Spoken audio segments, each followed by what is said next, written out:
Spoštovane kolegice in kolegi, lepo pozdravljeni na 40. seji Komisije za izobraževanje, kulturo, znanost, šport in mladino. Z vabilom ste prejeli tudi predlog dnevnega reda, ki ima 3 točke.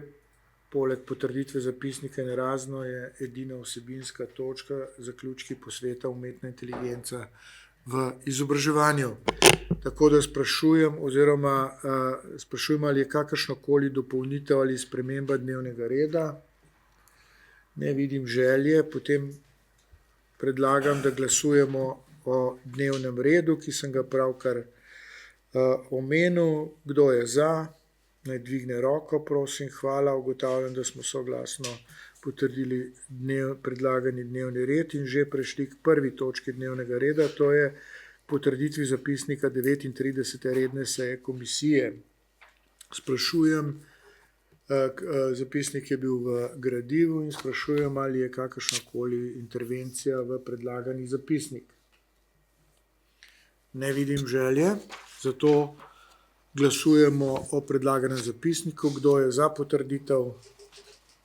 Hvala. Ugotavljam, da smo soglasno potrdili zapisnik 39. redne seje komisije in prešli k drugi točki dnevnega reda, k zaključku posveta umetna inteligenca v izobraževanju.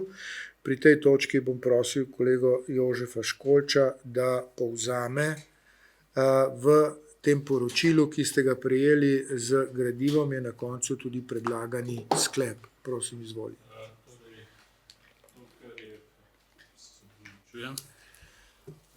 Naša kolegica je korektno povzela te zaključke, ki ste jih prejeli na tem posvetu, ki je bil relativno zanimiv in seveda predvidljiv, in predlagam, da jih take tudi sprejmete. Hvala lepa, odlično, to je bilo zelo progresivno. Torej, mi smo sicer prejeli neko intervencijo na predlagano poročilo, in sicer dr. Slavinec predlaga zamenjavo stavka, kjer bi stavek, ki se glasi: vsaka plačljiva licenca bo zagotavljala varnost podatkov in zaščito intelektualne lastnine, zamenjali z stavkom, ki se glasi: uporaba ustrezno konfiguriranih licenc lahko izboljša varnost podatkov. Prosim, izvoli. Čujem, sem pozabil to reči. Ta sprememba se mi zdi smiselna, druge, ki jih predlaga, pa nič ne izboljšajo. Ja, se strinjam. Torej, jaz predlagam, da sledimo kolegi Školču in da akceptiramo to pripombo, ki sem jo pravkar prebral, ostale pa prezremo. Torej, predlog sklepa se glasi: Državni svet na podlagi prvega in drugega odstavka 97. člena Poslovnika Državnega sveta poziva Vlado Republike Slovenije, da zaključke posveta prouči in se do njih opredeli v roku 30 dni, pri čemer glasujemo o predlagane zamenjavi stavka, ki sem ga tudi citiral. Glasujemo. Kdo je za? Hvala lepa. Ugotavljam, da smo soglasno pritrdili tudi temu sklepu. In s tem zaključujem drugo točko dnevnega reda in prehajam k tretji točki, to je točki razno, kjer pa imamo nekaj ali vsaj eno pobudo ali predlog, namreč, da se predlagatelj je varuh človekovih pravic kot osrednji predlagatelj, da organiziramo posvet o digitalnem okolju in pravicah otrok, torej s podnaslovom Med novimi priložnostmi in tveganji. Argumentacija je racionalna in smiselna in odpiram razpravo o tem. Pravkar me je sekretarka komisije obvestila, da naj bi ta posvet bil na ravni Državnega sveta, oziroma da bi predsednik Državnega sveta prevzel, sopodpisal to vabilo. lahko seveda bi tudi mi bili sopodpisniki, ampak jaz ne vidim pravzaprav velikega razloga, da bi tukaj problematizirali zadevo. Odpiram razpravo o predlagani pobudi za organizacijo tega posveta. Želi kdo razpravljati? Dr. Stane Pejovnik. Hvala lepa za besedo. Ali se kaj več bi o vsebini? Ja, se ve. Vse kompletno je zraven. Tudi panelisti so že. To je Sara Isakovič, psihologinja, Robert Tekavec, vodja oddelka za mladoletniško kriminaliteto na Generalni policijski upravi, predstavnik SafeSea, točke obveščanja o varni rabi interneta, Martin Hari, Agencija za komunikacijska omrežja in storitve Republike Slovenije, Marjana Kolenko, ravnateljica Osnovne šole Lava Celje, moderatorka ne bi bila Jerneja Turin, pomočnica vodje Centra za človekove pravice. Zdaj, če bo to v organizaciji Državnega sveta, bomo verjetno mi moderirali ali kako. Ja, če te govore. So moderatorja potem potrebujejo. To so panelisti, meni se zdijo ustrezni. Gre za pobudo nove varuhinje človekovih pravic, to je dr. Simone Drenik Bavdek. Bavdek.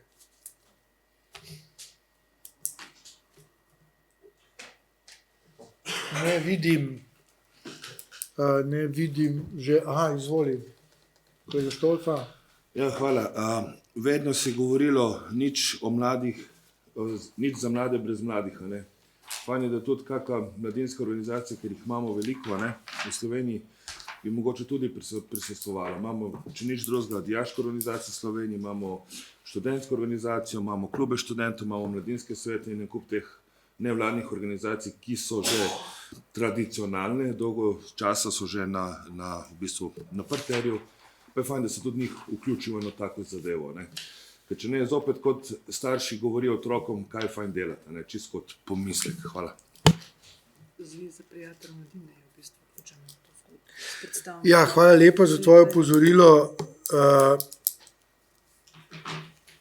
Vendar imamo pri tem dopisu že navedeno, programu navedeno, da naj bi sodelovala Zveza prijateljev mladine v Slovenije in v razpravo naj bi se pa vključili tudi predstavniki mladinskih organizacij, predstavniki otroškega parlamenta in predstavniki dijakov. Zdaj, razen če ti meniš, kar se meni tudi zdi smiselno, da bi tudi med paneliste morali vključiti vsaj nekoga od teh, kar mi lahko kot pripombo ali pa pobudo oblikujemo pri tem sklepu. Ker najverjetneje se bo kdo odzval, skoraj sigurno se to njihovo poslanstvo. Oni so v drugem delu. Ja, oni so v drugem delu, ampak kljub vsemu komisija lahko pripomni, da bi bilo prav, da bi bil med panelisti tudi vsaj en ali ena predstavnik pač mladinskih organizacij. Ne. Recimo tudi ŠOS bi bil čisto primeren. Ne. Ja, prosim, najprej Stane, potem pa Jože. Ja, En ni ugasnil.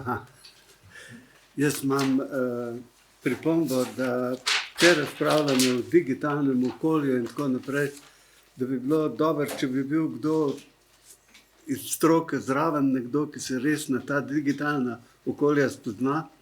Na vsak način bi pa organizatorjem poslal posvete iz prejšnjega posveta, ko smo ga obravnavali pod točko 2.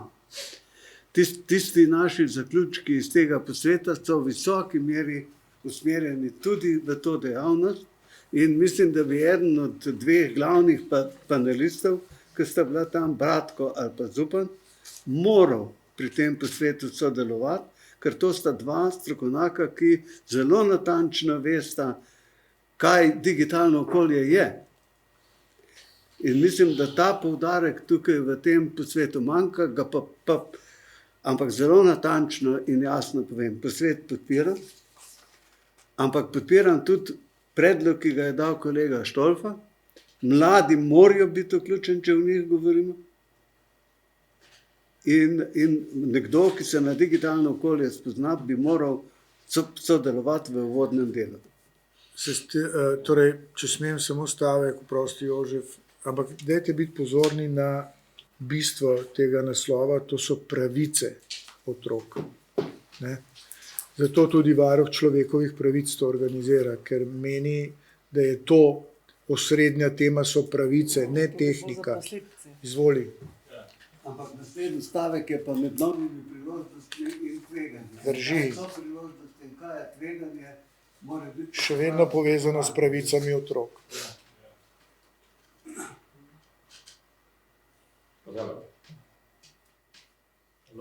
Ja, jaz bi tudi rekel, da je v bistvu ta podnaslov tisti, ki pravzaprav problemsko postavi to področje, ne? Ker pravice so na nek način definirane drugače, ampak ni bistveno. Mene je pač ta pobuda žal preseneta, tako da nisem tega prebral, zdaj smo jo dobili, lahko smo jo dobili že prej, ali jo nismo. No, kakorkoli. Tako da lahko vam povem, da na to temo poteka tudi nekaj teh akcij, ki jih organizira Vlada Republike Slovenije.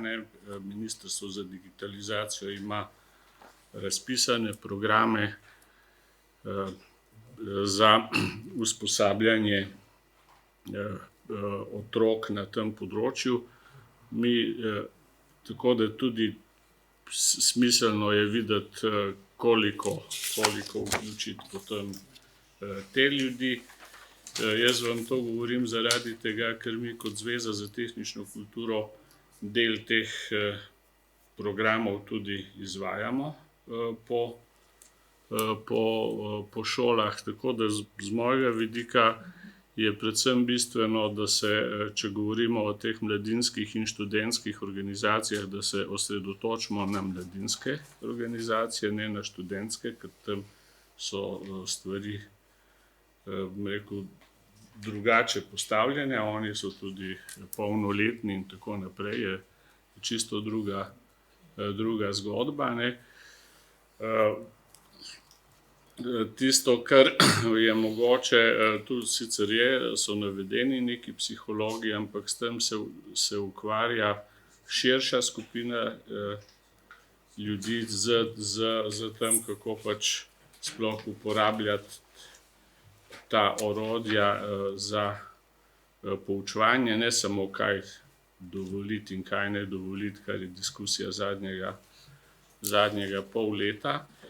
Imeli smo na določenih posvetih tudi predstavnike kakšnih tujih praks. Ne vem, če ste zdaj zasledili, so Skandinavci šli z nekimi odločitvami glede uporabe teh načinov korak nazaj in trdijo, da se matematike pravzaprav ne bi smelo poučevati brez, kako se reče, tiskanih dokumentov, da so to neprimerna orodja, tako da ne vem, kaj vse je bilo tu mišljeno in ne vem, če je tudi smiselno še kaj dopolnjevati zdaj, vsaj menjene. Vsekakor bi pa jaz tudi to ministrstvo, ki se s tem, ki je ta problem zaznalo, bi pozval, da se udeležijo. Hvala lepa. Imeli so 3 ali 4 razpise že na to temo in neke rezultate, ki so kakršne. Hvala lepa za tudi to intervencijo. Zdaj še enkrat moram opozoriti, da ne govorimo o izobraževanju. Govorimo o pravicah otrok v skladu z konvencijami mednarodnimi, ki slabo zajemajo področje digitalno področje. In sicer ključno vprašanje tega posveta je, kako zagotoviti digitalno okolje, ki podpira pravice otrok, ne pa jih ogroža. To je ključno vprašanje, ki je tudi navedeno. In ta, bom rekel, vprašanja, ki so, ki ne bi se pod tem ključnim osrednjo temo vrtela, so spletno nasilje, sovražni govor, neprimerne vsebine, manipulativni algoritmi ter pritisk družbenih omrežij na samopodebo in duševno zdravje. Govorimo o nekoliko drugačni temi, kot je taki, na katero sta vidva zdaj opozarjala. Zato še enkrat spomnim na to, da je osnovni organizator tega je Varuh človekovih pravic, ki je to odprl kot debato. To ni čisto to, kar in je tudi bistveno nekaj drugega, kot je umetna inteligenca v izobraževanju. Ne? Umikam vse pripombe, ampak hočem reči, da ti programi, recimo opismenjevanja po starem, za otroke in mladostnike so namenjeni prav naslavljanju teh problemov, ki si jih čital, ne toliko drugim. Se pravi, da se poskuša pač te dijake in tudi učitelje usposobiti v tem kontekstu. Tako da to niso predalčki, ki so lahko v celoti in povsem ločeni. Ja, saj tukaj imamo neko razpravljako, to je Marjana Kolenka, ravnateljica osnovne šole Lava Celje. Ja. Ampak bomo pač to, bomo povzeli to v razpravi kot pobude, tudi to, kar je kolega Štolfa, o psihologu je pa Sara Isakovič, plavalka. A bi mogoče še kdo iz psihologije, iz univerze, ki se s tem ukvarja? Ja. Ne, se te so tudi vključeni, to so teli najbrž predstavnik SafeSea. To je. SafeSea so točke obveščanja o varni rabi interneta, mobilnih naprav za otroke, najstnike, starše in učitelje, pomen obveščanja, digitalna pismenost, kaj lahko otroci, mladostniki, starši in šole naredijo za zaščito pred tveganji. Predstavnik tega je tukaj noter. Mislim, da ja, ampak verjetno veš več o tem, kaj jaz. Torej, z temi pripombami, ki so bile izrečene v razpravi, opozorila državnih svetnikov, predlagam, da soglašamo z organizacijo tega posveta, ki ima naslov Digitalno okolje in pravice otrok. Glasujemo, kdo je za. Hvala lepa, ugotavljam, kdo se je vzdržal. Ne, nimamo vzdržan proti. Tudi ne, soglasno smo sprejeli. To se pravi, da ideja je, da to prevzame državni svet kot celota, ne kot naša komisija. In to prevzame državni svet kot celota. Ker pokriva toliko različnih področij. Socialo, ne. Ja, jaz mislim, da je to v redu. Ma kdo kaj proti? Torej, smo se tudi o tem odločili. Hvala lepa. Še kakšna pobuda ali predlog pro točko razno? Ne, potem smo 25 čez 12 sklenili to sejo. Se vam zahvaljujem za udeležbo.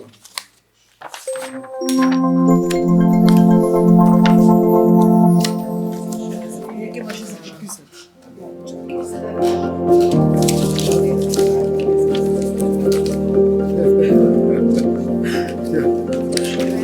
Zdaj to veš, kaj je to tisti krč, ne?